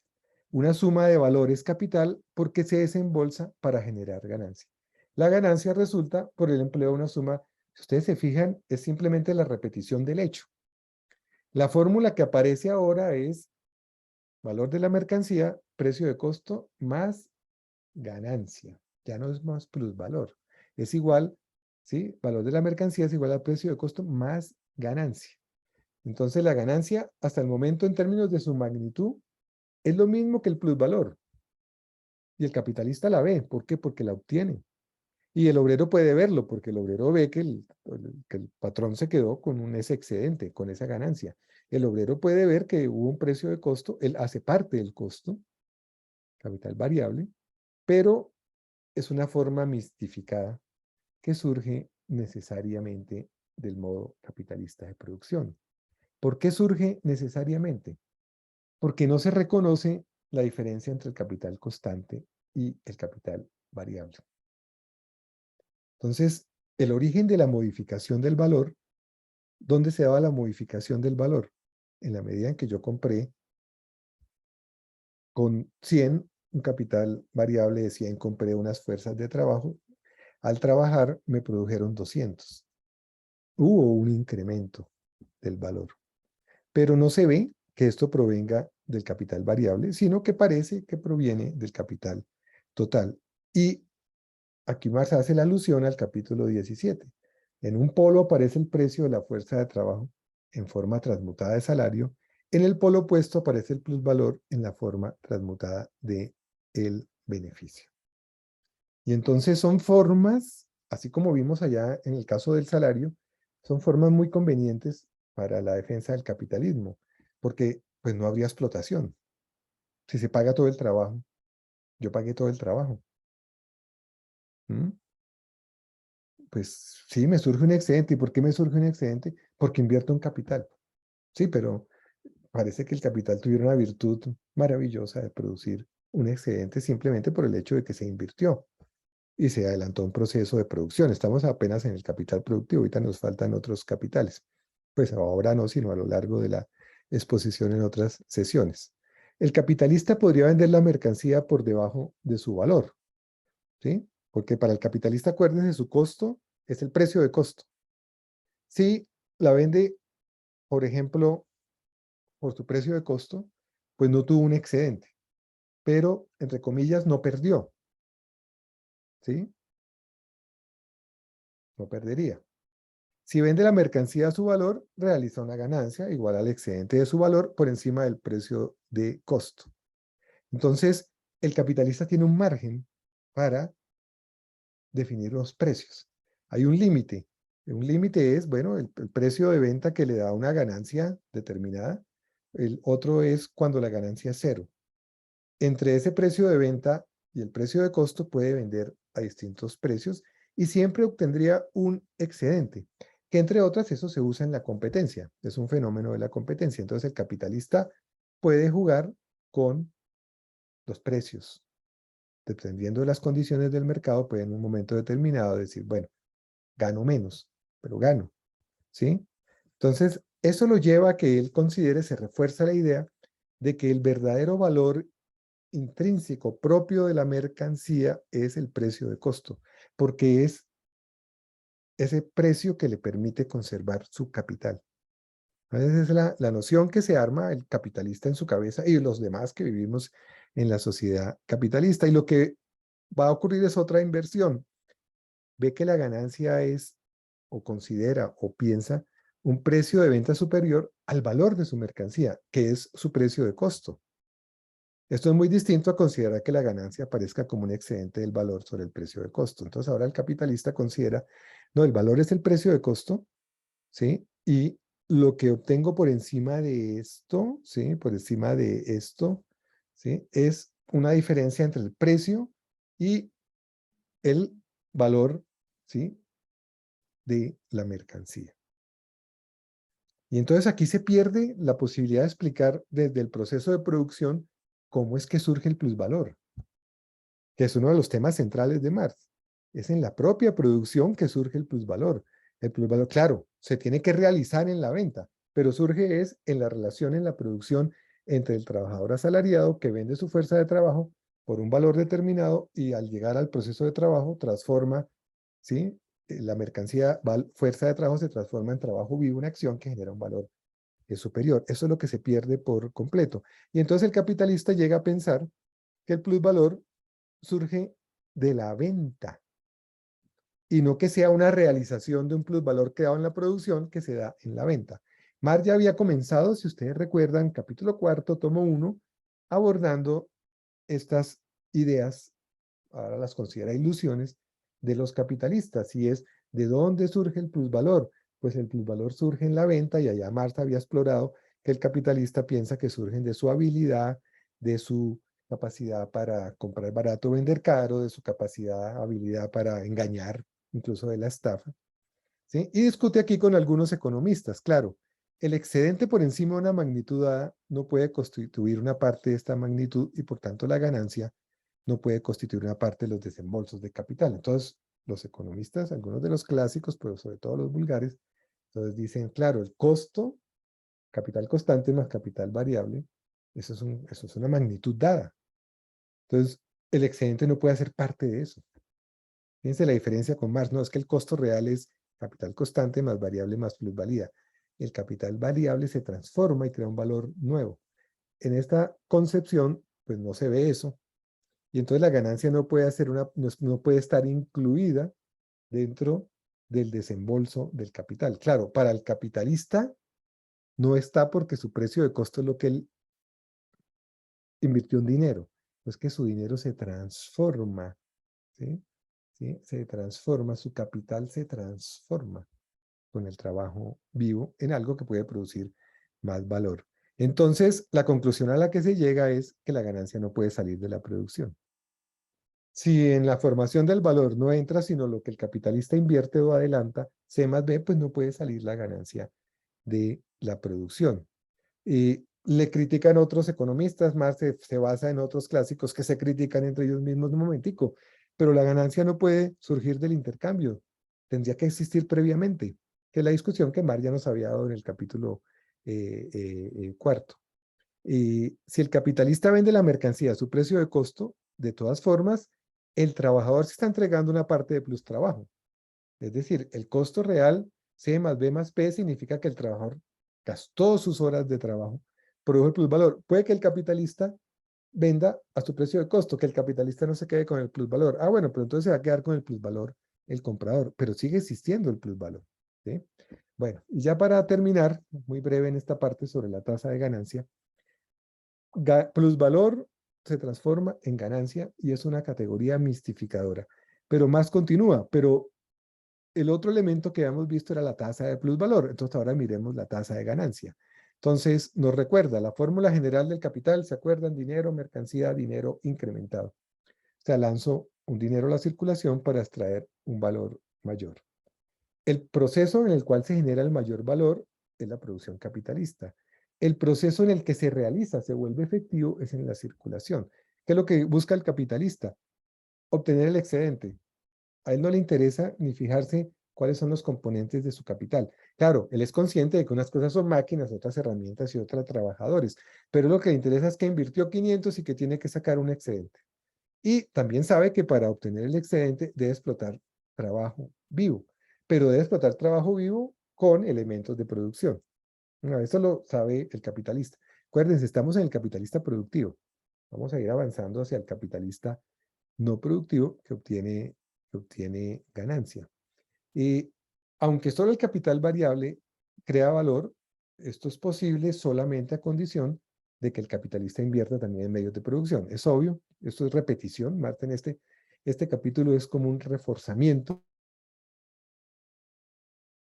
de lo anterior, pero en la representación del capitalista en su idea, eh, tanto el capital constante como el capital variable, ¿sí? Coinciden en que son necesarios para obtener plusvalor. Obviamente el capitalista no tiene la noción de constante y variable. El valor de la mercancía es igual al tiempo de trabajo que cuesta su producción. Tiene el trabajo pagado y el no pagado, el trabajo necesario y el excedente. Para el capitalista los costos son solamente la parte del trabajo que ha pagado. Lo que acabamos de ver, el plus trabajo no le cuesta nada al capitalista, le cuesta al obrero. Por eso el capitalista podría regalarlo. El capitalista podría regalar sus ganancias. Teóricamente, ¿no? Obviamente necesita algo para vivir, pero ¿por qué eso no le costó nada? Lo que no puede regalar, lo que necesita reponer es el C más B, su precio de costo, porque si no el negocio no puede funcionar. O sea que el capitalista puede hacer con su ganancia lo que quiera, incluso obsequiarla o reducir el valor de la mercancía porque no ha pagado nada por ello, es algo que le resultó gratis. Eh, y bueno, pasamos entonces a una nueva fórmula, que es la tasa de ganancia. La tasa de ganancia, ¿se acuerdan? Es el plusvalor dividido sobre todo el capital. P sobre C más B. La tasa de plusvalor era solo P plusvalor sobre capital variable. Entonces es el mismo plusvalor que lo medimos de dos maneras distintas. Si yo mido 100 de plusvalor sobre 100 de capital variable, 100%. Divido 100 sobre 100, me da 1, 100%. Pero si el capital invertido fueron 400C más 100B, 100 sobre 500 me da 20%. Entonces, más dice, la tasa de ganancia siempre es más baja que la tasa de plusvalor. Pero entonces hay una transmutación, una transformación, tanto de la tasa de plusvalor en tasa de ganancia, como del plusvalor en ganancia. En un capítulo posterior más va a mostrar cómo históricamente se partió en la sociedad capitalista de la tasa de ganancia. Al capitalista individual, ¿qué le interesa? La relación entre el plusvalor y su capital global. Esa es la lógica dentro del capitalismo en su funcionamiento cotidiano práctico. Más lo que nos mostró en el tomo 1 es, sí, pero ¿de dónde sale el plusvalor? es del capital variable. Lo que interesa realmente en el fondo, esencialmente, es el capital variable y cómo les traigo yo a los trabajadores un plusvalor absoluto o relativo mediante diversos mecanismos que fueron explicados allá de organización del proceso productivo. La conexión interna no le interesan para nada al capitalista.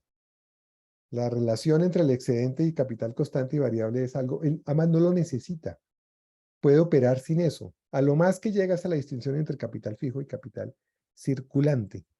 Y en esta parte Marx hace una mención muy interesante nuevamente sobre lo que ha venido desarrollando sobre su esquema.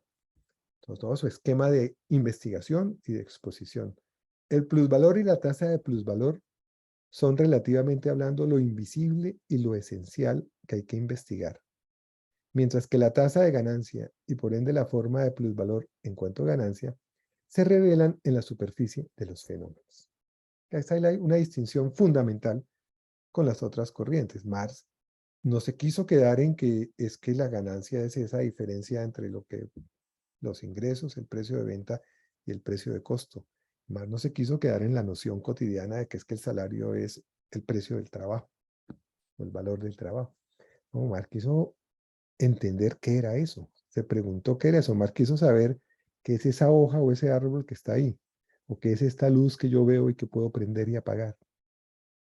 No solo le interesó quedarse en cómo operar dentro de ella, en cómo manipular dentro de ella, en cómo obtener ganancia o en cómo conseguir salario.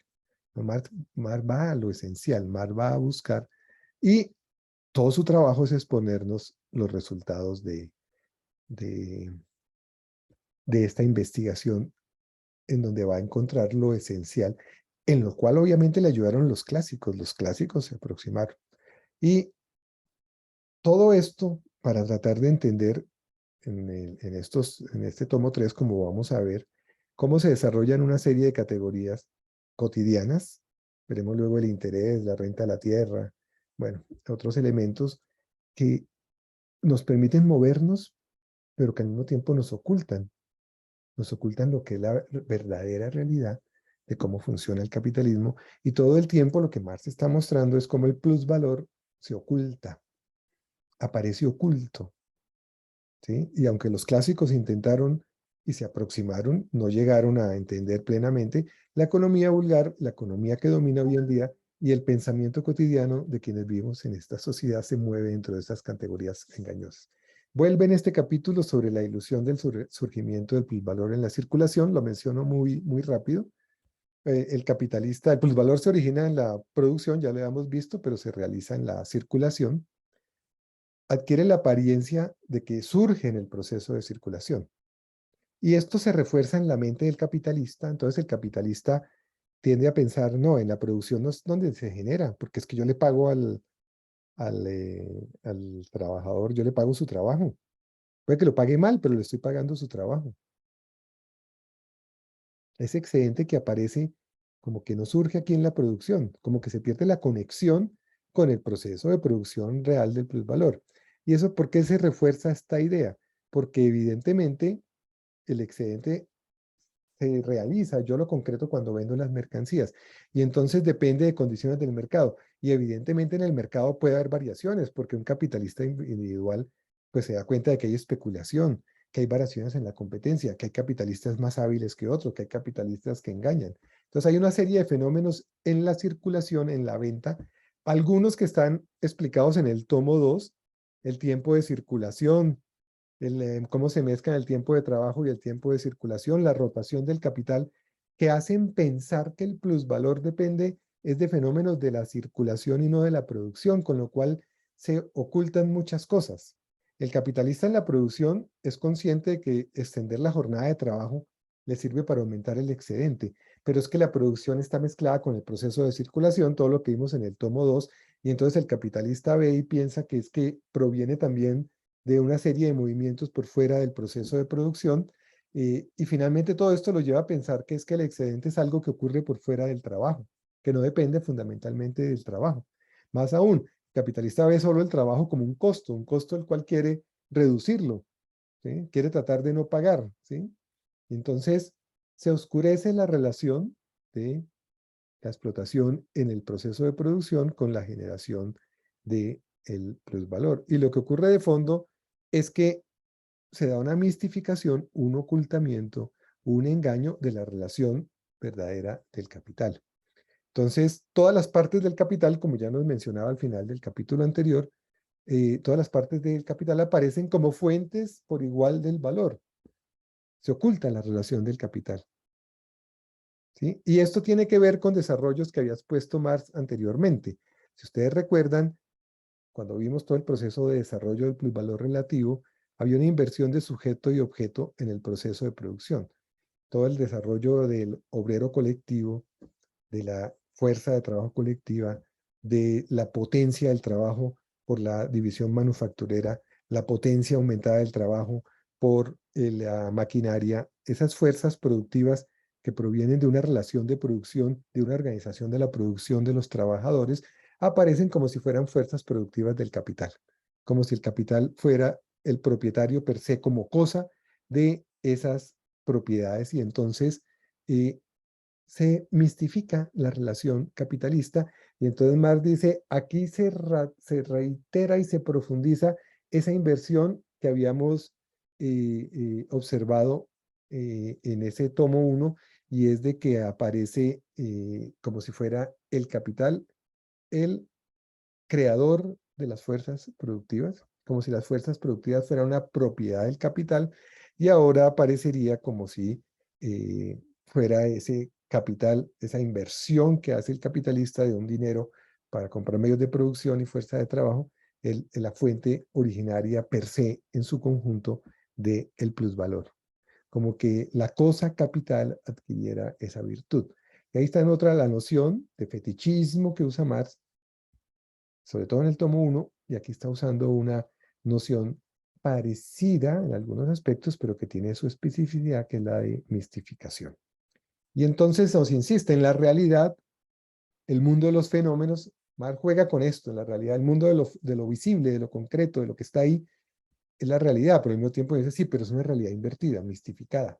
Le falta para hacer la realidad completa, por así decirlo. Ahí aparecen las cosas invertidas. El plusvalor está dado como excedente del precio de venta por encima de su precio de costo, pero es un misterio el origen del excedente. Ya se quedó en el misterio, ya no se sabe de dónde produce, de dónde se produce, dónde se genera. Por la explotación del trabajo en el proceso de producción, por el engaño a los compradores en el proceso de circulación. Lo único concreto para el capitalista es la tasa de ganancia, la relación entre el excedente y el capital global. Y es muy importante esto, obviamente, para los capitalistas, porque le interesa valorizar su capital en conjunto. Entonces, a partir de la tasa de ganancia, no se puede deducir una relación específica entre el excedente y el capital variable. La tasa de ganancia muestra la relación entre el excedente y todo el capital. Se pierde la diferencia del capital entre constante y variable, lo más que se ve es la distinción entre capital fijo y el circulante. El capitalista calcula además su excedente 1, puede ser sobre el precio, como la relación como excedente sobre el precio de costo, donde entra todo el capital circulante y solo una parte del capital fijo, el del gaste, o puede incluir además todo el capital fijo y todo el capital circulante. Son distintas formas que se usan en la práctica cotidiana de los capitalistas para calcular sus excedentes. Pero siempre es un excedente que produce el capital. Se perdió la relación con el trabajo. La tasa de ganancia y la tasa de plusvalor, entonces difieren numéricamente. Puede que el plusvalor sea 100, la tasa de ganancia 20. En términos de su magnitud es lo mismo. En un caso es 100 sobre 100, en otro caso es 100 sobre 500, pero sigue siendo la misma magnitud. Pero ya vimos que en este momento la ganancia es una forma transmutada del plusvalor. Se oculta, se perdió el origen del excedente. En los hechos, la ganancia es la forma en la cual se manifiesta el plusvalor. El plusvalor solo puede ser deducido mediante el análisis a partir de la ganancia. En el mundo real, en los hechos, en los fenómenos, la ganancia es la forma en la cual se manifiesta el plusvalor. Al revés, el plusvalor solo lo puedo deducir, encontrar a partir de la ganancia. En el plusvalor está la relación entre capital y trabajo, pero en la ganancia es solo la relación consigo mismo, es la relación de una suma de dinero con otra suma de dinero, es la relación del capital con él mismo. Se distingue un valor originario de un valor nuevo. Y entonces, esto es para Marx la mistificación del capital. Es un misterio. Parece que el plusvalor procede de cualidades ocultas inherentes al capital. Y esto se va a desarrollar aún más en el tomo 3. Hasta el momento se ha tratado la ganancia como una magnitud igual al plusvalor. Marx nos anuncia aquí, la mistificación se profundiza y vamos a ver cómo incluso la ganancia se manifiesta en una magnitud distinta al plusvalor. Entonces, lo esencial en estos dos capítulos son capítulos muy breves, en donde Marx nos descubre, hace aún más evidente su proceso de investigación y su proceso de exposición, y donde toma las dos categorías principales para entender el capitalismo: valor de la fuerza de trabajo plus valor, que los dos sumados dan el valor de la mercancía o el valor total en la producción, como en la marcha, en el funcionamiento cotidiano de la sociedad capitalista se presenta en una forma invertida, es decir, ocultadora. Son las categorías cotidianas que nos permiten movernos dentro del capitalismo, pero que no nos permiten entender para nada cómo funciona el capitalismo y cómo se origina el plusvalor y por qué esta es una sociedad de explotación. Si uno está convencido de que se paga todo el trabajo y de que el excedente es algo que proviene de unas virtudes del capital per se, simplemente desapareció o no apareció noción alguna de explotación. Se ocultó lo esencial del modo de producción capitalista. Marx encontró que Ricardo, sobre todo los clásicos, pero en especial Ricardo, se aproximó a explicar muchos de los fenómenos esenciales, siendo Ricardo un defensor del capitalismo. Pero Ricardo, y en parte Smith, vieron que el plusvalor era una deducción del valor creado por los trabajadores y que por tanto había una explotación. Por eso muchos socialistas ingleses posteriores a Ricardo pues lanzaron la tesis de que todo el valor debe pertenecerle a los trabajadores. No solo la tierra para el que la trabaja, no, el valor debe pertenecer a quienes lo producen. Y la economía, después de esto, cambió por completo, renunció a la teoría del valor trabajo y decidió quedarse en la superficie de los fenómenos. Pero bueno, ya ahí no alcanzamos, como siempre me excedo y me alargo demasiado, dejo menos tiempo, trataré la próxima vez de cortar antes para que podamos tener, si hay, de tener oportunidad de recibir preguntas y si es posible de responderlas. Bueno, por ahora solo Francielena hace algunas preguntas. ¿Quién se beneficiaría con la plusvalía de la compra de tierras entre el gobierno en particular? Francia, hay una noción de plusvalía que existe en la normatividad colombiana, que es la plusvalía, que se usa la misma palabra que usa Marx en el Capital, plusvalía. No usan plusvalor, usan plusvalía, que está relacionada es con el cambio de usos del suelo y entonces el valor excedente que puede obtener un propietario de tierra simplemente por un fenómeno como el cambio de usos del suelo, por ejemplo, de un suelo que era rural, pasarlo a suelo urbano, o de un suelo que tenía unas restricciones de edificación y se le autorizan unas condiciones de edificación mayor. Pero este es otro fenómeno. No hemos llegado hasta allá para podernos aproximar un poco a lo que serían las rentas de la tierra. Entonces le pediría también, si es posible, que dejáramos para luego. Y, y la otra pregunta no podría contestársela ahorita, Franci. ¿Cómo influye la no emisión de test en la economía? Pues necesitaríamos más contexto, incluso desarrollar un poco más la pregunta y tener más contexto para, para poderla responder. Aquí usted me lanza unos temas de la emisión de títulos por parte del Estado, ¿sí? Tema que todavía no hemos llegado, pues todavía al tema del capital a interés, del interés, de la deuda, del crédito en la sociedad capitalista que veremos más adelante. Por ahora, fíjense que o sea que discúlpeme, pero pues espero poder luego, me lo recuerda, si es que podemos hacer alguna mención a estos puntos en el momento correspondiente. Estamos en estos dos capítulos aproximándonos a la manera en cómo Marx, en la exposición, en el orden del capital, nos muestra que está llegando a la manera como las configuraciones del capital, las formas del capital, la competencia entre múltiples capitales se expresa o se traduce o aparece en una serie de formas concretas, que son las formas concretas en las cuales operan los agentes de la producción capitalista y cómo esas formas concretas se reflejan en la conciencia cotidiana. Esto tiene mucha importancia cuando uno habla, por ejemplo, del tema de la ideología. Fíjense que Marx creo que no ha usado el término ideología aquí. Uno de sus libros que no publicó era La ideología alemana con Engels. Pero pensando en los temas digamos, de la conciencia de los trabajadores, de las nociones que tienen los trabajadores sobre su sociedad.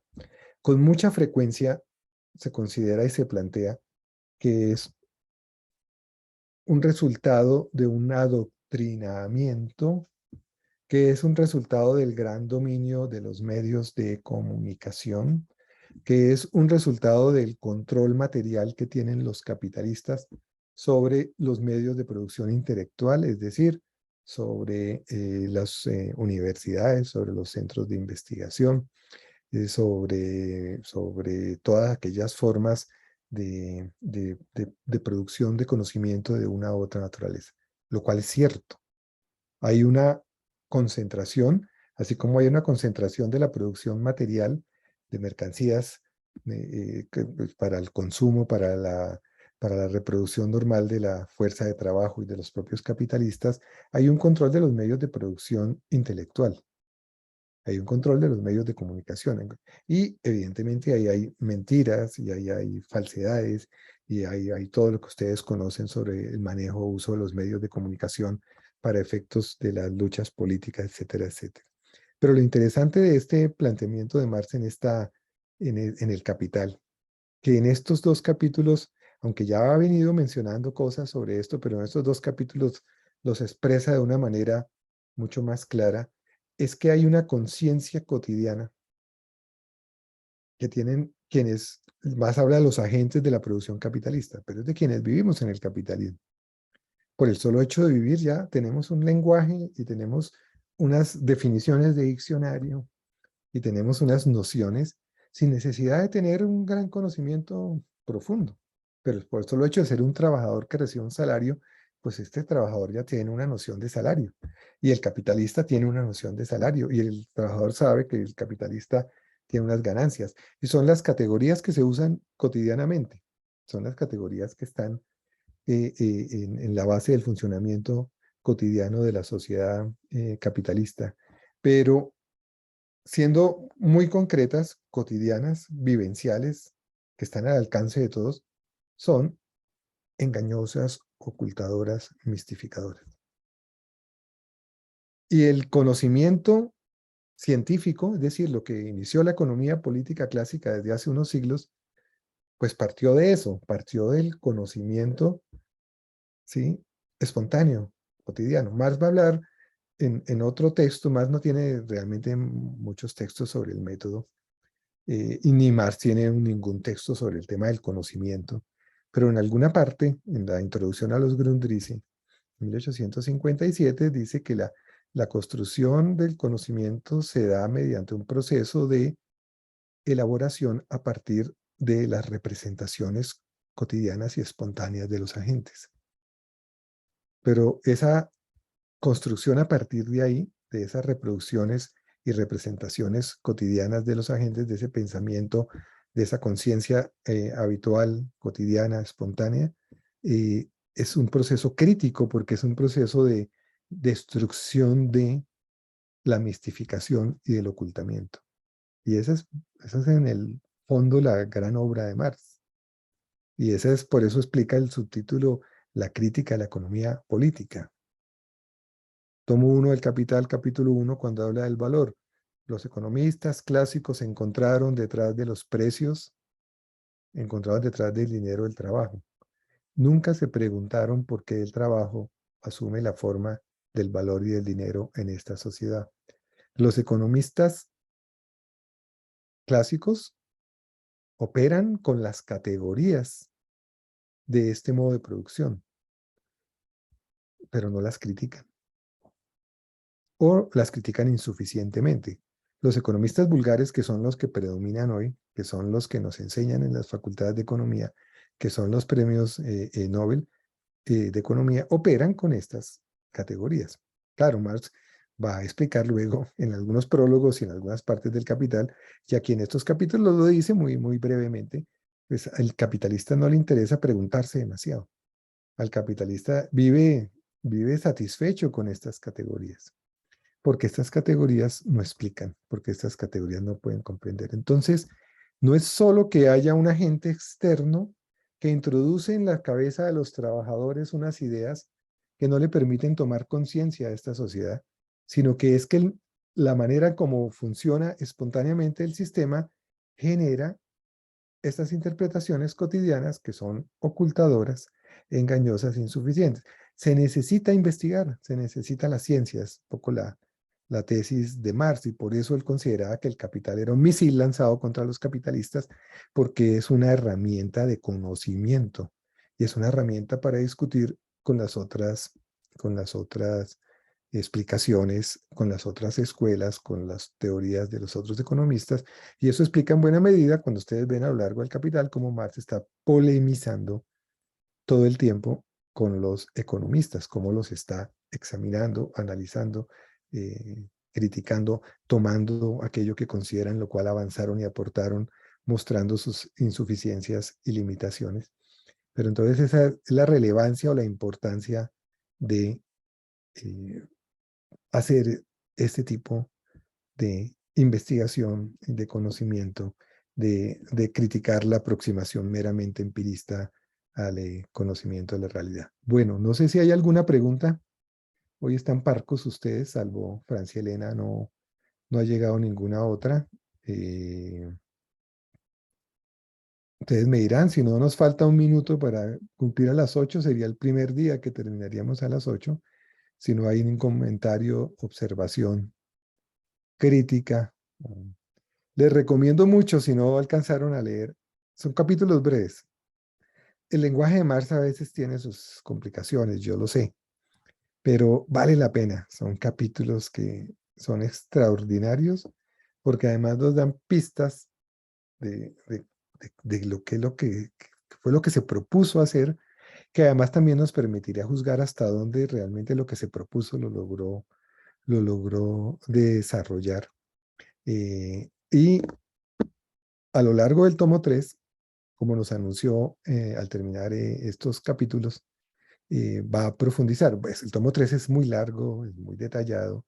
Es un tomo 3 con una dificultad que muchos textos quedaron apenas en un borrador, en notas, pero aún así Engels hizo su mejor esfuerzo y vamos a extraer las ideas centrales, pero lo que más nos va a seguir mostrando es cómo en el funcionamiento cotidiano del capitalismo se desarrollan todas estas categorías, va a tratar de explicarnos cómo es que se desarrolla y llegamos allá, que nos ocultan el funcionamiento del capitalismo y lo fundamental, que el capitalismo es una sociedad productora de plusvalor, es decir, que es una sociedad de clases basada en que una clase les trae a otra un excedente bajo una forma muy particular, que es la forma del plusvalor.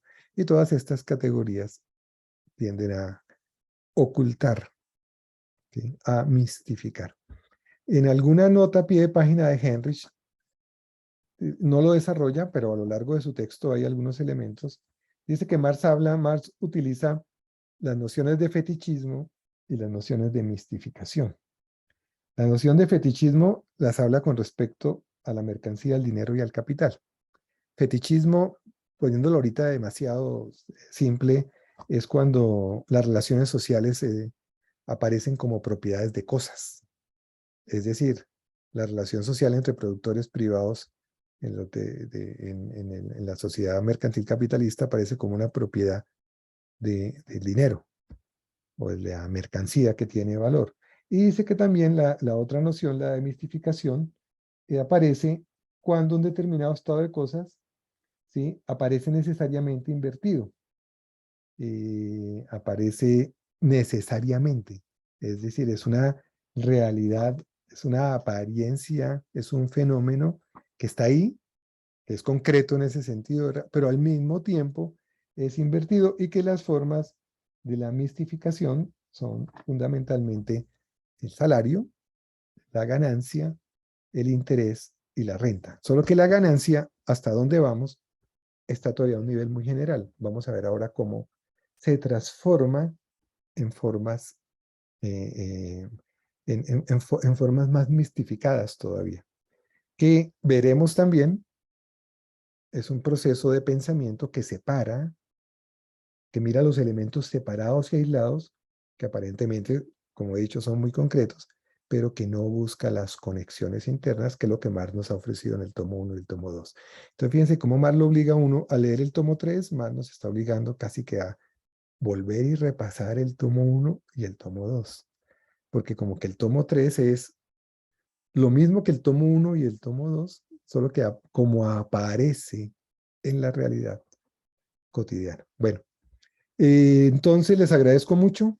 Eh, Nos veremos la próxima semana. Continuaremos la próxima semana en la sección 11 con los desarrollos alrededor de la tasa de ganancia. Hay unas lecturas sugeridas ahí. Yo sé que son largas, algunas complejas. Miren el texto de Henrich. Henrich resume, en algunos casos resume demasiado para mi gusto, pero pues Henrich resume. Y vamos a ver la formación de una cuota general de ganancia, la nivelación de la cuota general de ganancia, porque la ganancia sufre otras transformaciones, y una aproximación a la tendencia decreciente de la cuota de ganancia. Bueno, entonces le entrego el control, Sergio. Muchas gracias a todos ustedes por la compañía hoy. No, gracias Alberto a ti por el tiempo y a ustedes compañeros, compañeras por la asistencia y por supuesto por la permanencia en el curso. Entonces, no siendo más, creo que cerramos esta 10ª sesión. Nos veríamos dentro de 8 días, el 25, martes 25 a las 6 de la tarde para la sesión 11 y estaremos, por supuesto, en el transcurso de esta semana enviando con precisión las lecturas sugeridas al grupo en el cual hemos venido trabajando. Entonces, muchas gracias de nuevo Alberto para todos y para todas, buena noche y estamos en conversa.